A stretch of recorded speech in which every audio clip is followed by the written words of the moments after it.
السلام علیکم ورحمۃ اللہ وبرکاتہ۔ الحمد للہ الذی ہدانا لہذا وما كنا لنهتدی لولا ان هدانا اللہ، واشهد ان لا الہ الا اللہ وحدہ لا شریک له، واشهد ان سیدنا ونبینا مولانا محمد عبدہ ورسولہ، اما بعد۔ میرے محترم بزرگوں اور دوستوں،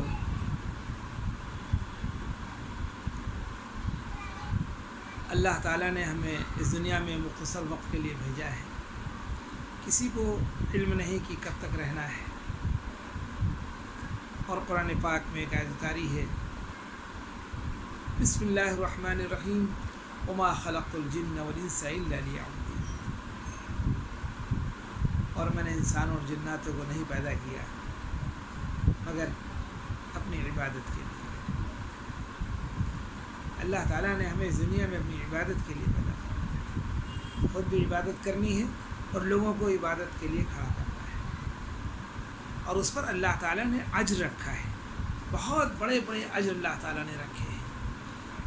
حضرت ابو ہریرہ رضی اللہ تعالیٰ عنہ سے روایت ہے کہ حضور اکرم صلی اللہ علیہ وسلم نے ارشاد فرمایا کہ اللہ کے راستے میں ایک گھڑی ٹھہرنا، اللہ کے راستے میں ایک گھڑی ٹھہرنا مکہ مکرمہ میں حجر اسود کے قریب لیلۃ القدر کے اندر قیام کرنے سے بہتر ہے۔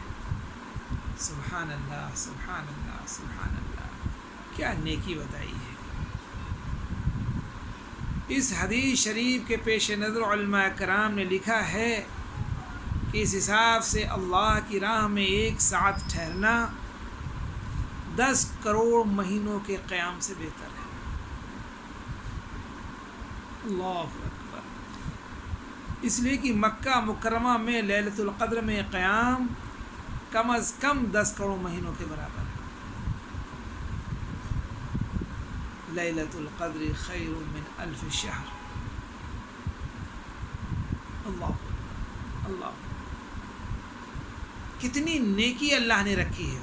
واللہ یضاعف لمن یشاء، اللہ جتنا دے دے کم ہے،